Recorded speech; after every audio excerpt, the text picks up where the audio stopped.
সবাই কেমন আছো? আমাকে জিজ্ঞেস করে, হ্যাঁ আমাকে জিজ্ঞেস করবে না?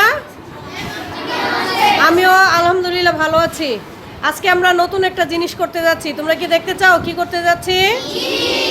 তাহলে দেখো, আমাদের এখানে দাঁড়িয়ে আছে জুনায়েদ, ইতি এবং শ্রেয়া। আমরা ওদের হাতে কি কিছু দেখতে পাচ্ছি? সবাই উঁচা করে দেখো তো, তোমরা কি দেখতে পাচ্ছ? ওদের হাতে কি আছে? কলম আছে। জুনায়েদ, তোমার হাতে কয়টা কলম আছে? সবাইকে দেখো, গুনে দেখো। 7টি কলম আছে। দেখো, উঁচু করে দেখাও। জুনায়েদের হাতে 7টি কলম আছে। ইতি, তোমার হাতে কয়টা কলম আছে? 2টি কলম। শ্রেয়া, তোমার হাতে কয়টি কলম?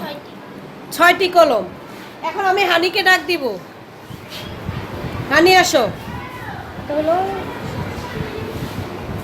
হ্যাঁ, হানি আসো, এখানে দাঁড়াও। তাহলে তোমাদের কলমগুলো রাখো। এখানে কয়টি কলম ছিল? জুনায়েদের কাছে, তোমার কাছে কয়টি কলম?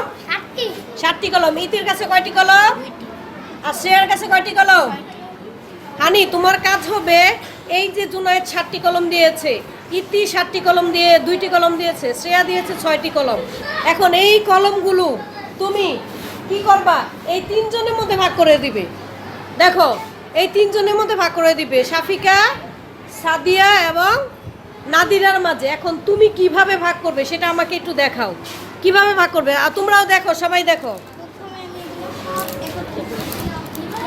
তুমি কি করলা? প্রথমে সবগুলো একত্রে করব, তারপর আমরা এগুলো গুনবো। সবাই একটু খেয়াল করি কি করেছে। আনি, দেখাও সবাইকে। সবগুলি কলম কি করেছো একসাথে? দেখাও সবাইকে। হানি সবগুলি কলম একসাথে করেছে। এখন কয়টি কলম হলো দেখো।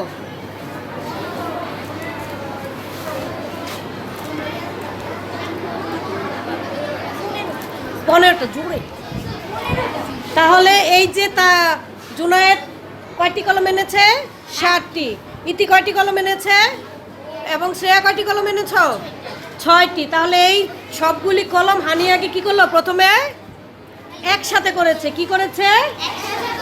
একসাথে করেছে। একসাথে করার পর কয়টি কলম হলো তোমার? 15টি। এখন আমি 3 জনের মধ্যে দিতে বলেছি, শাফিকাকে, সাদিয়াকে এবং নাদিরাকে। দেখি হানি কয়টি করে দেয়। দাও, সবাইকে দাও, আমরা খেয়াল করব। সবাই তুমি দেখে দেখে দাও সবাইকে। হ্যাঁ হ্যাঁ, 1। বাহ, সুন্দর। একটি একটি একটি।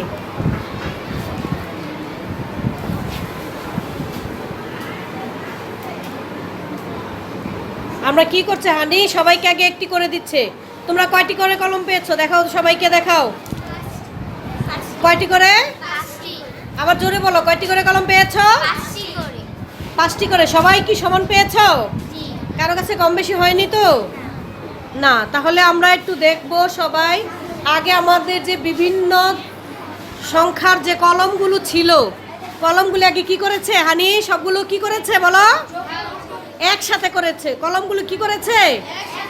তাহলে একসাথে করে ওই 3 জনকে সমপরিমাণভাবে ভাগ করে দিয়েছে। এটাকে আমরা কোন অঙ্কে বলতে পারি? আমরা কি করব আজকে? কে বলতে পারবে? গড় করব। অনেক সুন্দর হয়েছে। কে বলেছে আগে? সবাই হাততালি দাও সবার জন্য। যাও, তোমরা জায়গায় যাও। ধন্যবাদ। তাহলে আমরা অনেকগুলো সংখ্যা বা বস্তুকে, বিভিন্ন ধরনের সংখ্যা বা বস্তুকে একত্রে করে, তাহলে সেই অনুপাতে সমানভাবে ভাগ করে দেওয়াকে কি বলা হয়? গড় বলা হয়। কি বলা হয়? আচ্ছা, ঠিক আছে, ধন্যবাদ। তাহলে আমরা আজকে কি পড়ব? আমরা আজকে পড়ব গড়। সবাই বলি গড়। আমরা আজকে পড়ব অধ্যায় 8, গড়।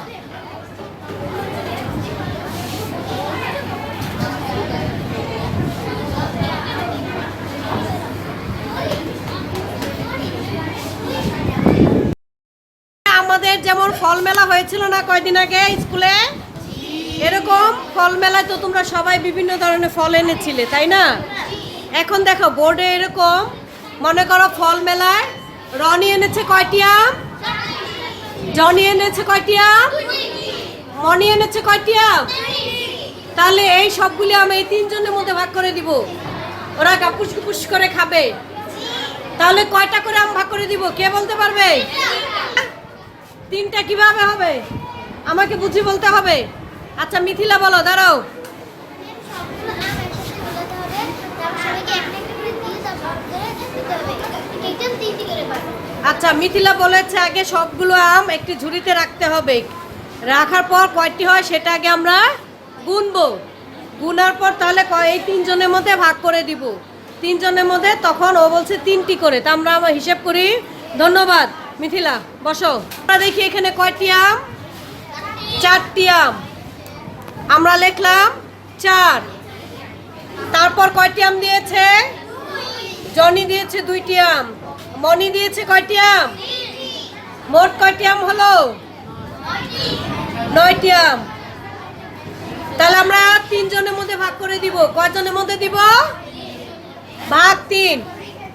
তাহলে এক একজন কয়টি করে পাবে? 3টি করে পাবে। তাহলে আমরা কি গড় কি বুঝতে পারছি? অনেকগুলো সংখ্যাকে বা বস্তুকে একসাথে করে আমরা কয়টি বস্তু সেই অনুযায়ী ভাগ করে দেওয়াকে বলা হয় গড়। তাহলে আমরা আজকে গড় করব।